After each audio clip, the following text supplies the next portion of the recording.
안녕하세요. 크리스천 영상학교로 운영하는 심목사입니다. 오늘은 누가 교인들에게 하나님을 만나는 설렘을 빼앗아 버렸는가 하는 제목을 한번 생각해 볼게요. 자신이 결혼해야겠다고 결심한 남자는 여자의 마음을 얻기 위해 헌신의 힘을 쏟아붓죠. 청혼을 구하는 프로포즈가 아주 절정적인 장면입니다. 그래서 감동적인 프로포즈를 위해 어떠한 위험도 마다하지 않으며 막대한 비용도 아낌없이 쏟아붓죠. 아름다운 연인과 평생 산다는 것은 인생 최고의 대박이며 가슴 설레는 일이 아닙니까? 그러나 검은 머리가 팥불이 될 때까지 서로 아끼고 사랑하겠다는 약속을 하며 그렇게 결혼한 부부라 할지라도 유효기간은 이 땅에서의 삶일 뿐이겠죠. 이 땅을 떠나면 부부라는 신분은 자연스럽게 소멸이 됩니다. 그러나 이 땅을 떠나도 유효기간이 없는 관계가 있습니다. 바로 하나님과 자녀의 관계겠죠. 하나님은 우리의 창조주이시자 왕이시며 주인이시고 아버지라는 그런 아주 밀접한 또 영원한 관계입니다. 또한 예수님은 우리와 무슨 관계입니까? 예수님은 성부 하나님과 동등한 신분으로 우리를 사랑하사 죽음을 무릅쓰고 십자가에 돌아가신 우리의 진정한 아버지시여 주님이시잖아요. 그런 주님이 우리를 신부라고 부르시고 혼인잔치에 초청하셨습니다. 말하자면 왕이신 하나님께서 우리를 영원한 천국에서 함께 살 신부로 선택하고 부르셨다는 게 얼마나 엄청난 행운이고 축복입니까? 그래서 당신은 이 행운과 축복을 감격해 하며 신랑 예수님을 생각하면 가슴이 설레고 그리움이 사무치십니까? 솔직히 말하면 그런 일은 거의 없죠. 물론 한 번도 없진 않겠지만 그런 일은 사실 거의 없습니다. 말하자면 결혼한 지 오래된 중년 부부처럼 신혼 때의 그리움과 설렘이 사라진 지 오래되었기에 그냥 대면하며 지내고 있으며 어떤 이들은 왼수가 따로 없다며 각방을 쓰거나 아예 이혼한 이들도 적지 않죠. 물론 우리가 천국에서 예수님을 모시고 산 지 오래되었다면 몰라도 아직 결혼한 사이가 아니라 약혼을 약속받은 사이에 불과하다면 천국에 가야 비로소 예수님과의 혼인관계가 성립이 됩니다. 그렇다면 지금은 약혼자에 불과하기 때문에 신랑이신 예수님과의 혼인잔치를 기대하며 설레는 마음으로 살아야 하지 않겠어요? 그런데 왜 우리는 예수님에 대해 두근거리는 설렘을 잊어버리고 그냥 교회 마당을 그냥 반복적으로 습관적으로 밟고 있는 종교주의자로 전락하였습니까? 그 원인을 제공한 이들이 바로 교회 지도자들이고 목사들이에요.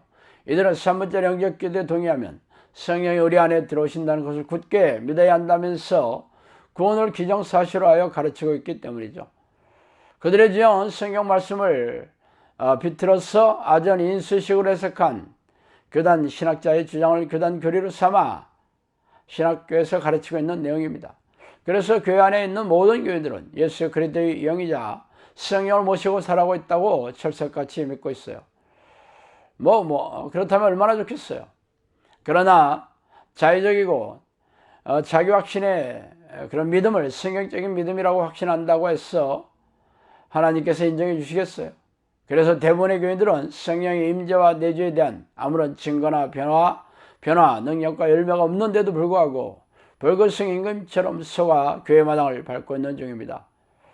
그렇다면 왜 이런 떡한 일이 생겼냐고요? 정확히 말하자면 이 미호경이 교회 지도자의 머리를 타고 앉아 자신의 생각을 넣어줘 속이는데 성공했기 때문이죠.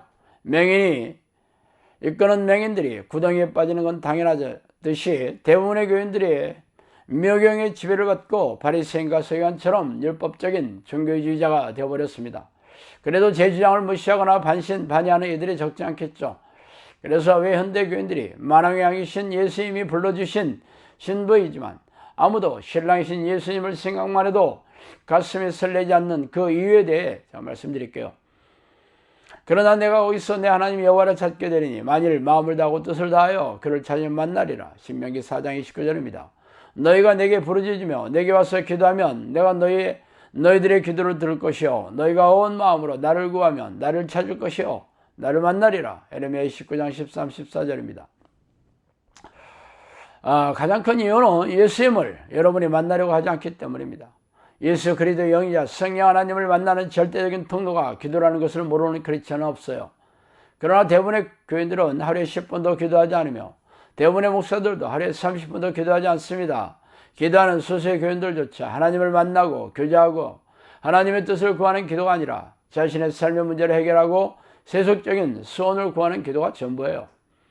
그래서 전국 방방곡곡에 빼곡했던 금식 기도는 자취 없이 사라지고 세계 교회 역사상 유일하게 새벽 기도를 한다면서 자부심으로 똘똘 뭉친 우리네 교회의 새벽 기도의 현장에서도 교인들이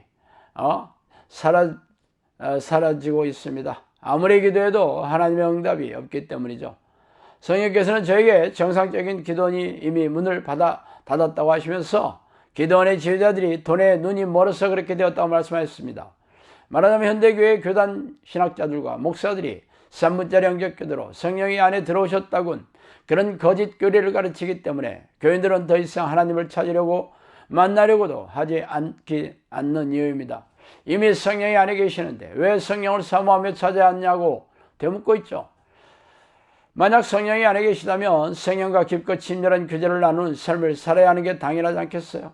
그런데 왜 하루도 10분도 기도하지 않느냐는 것이죠. 그들이 사도의 가르침을 받아 서로 교제하고 떡을 떼며 오로지 기도하기를 힘쓰느니라. 사도행전 2장 42절이죠. 쉬지 않고 기도하라. 쉬지 말고 기도하라. 이것이 그리스도 예수 안에서 너희를 향하신 하나님의 뜻이니라.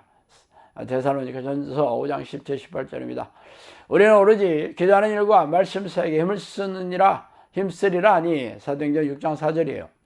이 세 구절을 보세요. 처음 구절은 베드로의 설교로 유대 교회에서 기독교로 입교한 백성들이 서로 모여 한 행동이 바로 서로 교제하며 기도에 힘썼습니다. 두 번째와 세 번째 구절은 유명한 사도인 사도 바울의 명령이며 사도 베드로가 7 집사를 따로 세운 이유가 바로 기도와 후세 신약 성경을 완성하는 말씀사에게 힘쓰겠다고 말한 대목이에요.